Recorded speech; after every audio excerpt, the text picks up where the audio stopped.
Welcome back to the Phoenix Friday Night Blizzard with thanks to Phoenix Used Cars and Phoenix Harley-Davidson. 2 shutout wins in the earlier part of the show, but out at Philo, Steven, we had a hard-fought battle to the wire. Ty, take it away.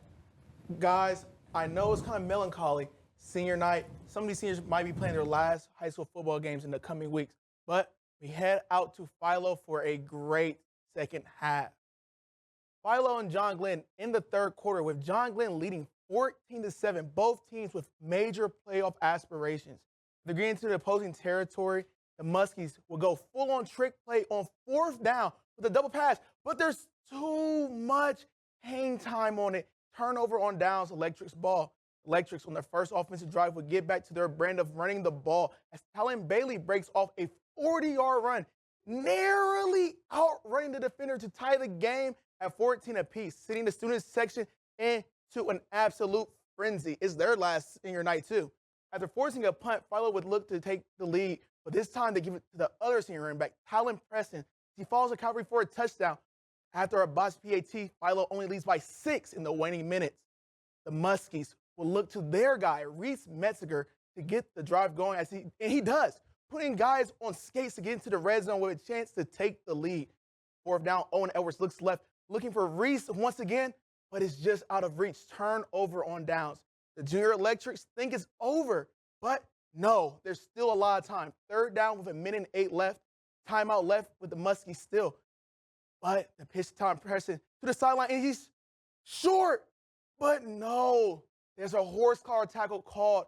1st down Philo, and that is the game as Philo clinches their playoff spot, and they'll be back in action next week with the playoffs solidified. We caught up with head coach Dirk Lincecum after the major win.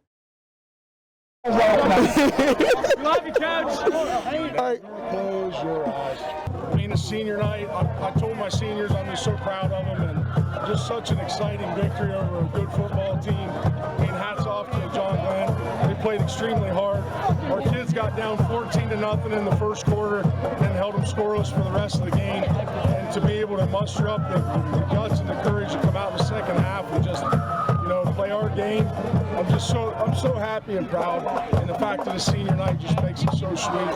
Happy to get these guys honored tonight and do their walk with a win under their belts, and we beat a good football team, and so I'm just very proud of our kids' effort tonight. I hope they take away a lot more than just from this game. I mean, coming together, obviously, when the odds were against us, and believing in each other and having faith in one another and not giving up. I hope they get that from their whole experience here, but tonight was really just like sort of a send-off for them in epic fashion, and we played our game, we played really physical, and I just was really happy that we came out with a victory.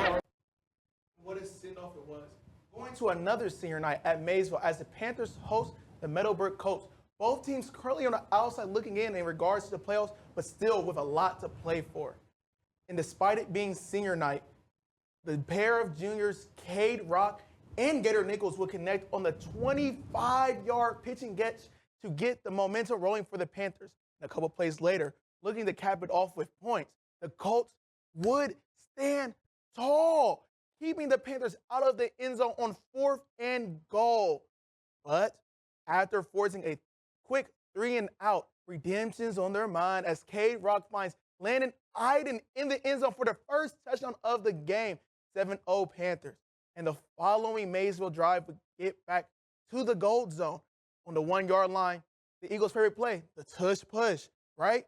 No! The ball pops loose, and Landon Kuhn for Meadowbrook falls on it to keep the Panthers from pouncing into the end zone once again before halftime. But the Panthers would go on to win 13-6, getting that elusive 3rd win of the season, heading into the last game of the year.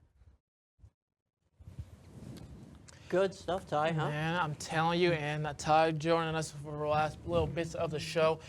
We are 1 week closer, like I said, and I'm telling you guys that the playoffs are coming right around, and I'm telling you guys it's going to be something special to see what Tri-Valley can do. Yeah. Especially, I think Sheridan just made enough space for them to, with the solid fight against Tri-Valley, they're going to make a little push into the playoffs. Yeah. So we're going to see what they're going to do. And West Muskingum, they're secretly trying to sneak back. They don't get that. Tiptoeing. Hey, listen, they didn't be able to capture the the small school title, but with New Lexington getting the victory tonight, they captured that title. we'll see how the West Muskegon Tornadoes bounce back and the New Lexington Panthers head into the playoffs. But Still meaningful football next week. I'm telling you. That's But right. with that, that's it for the Finch Friday Night Blitz. With thanks to Finch Hughes Carson and Finch Howard Davidson. We'll be back next week for Week 10. We know you had a choice. Thanks for watching WHIZ News.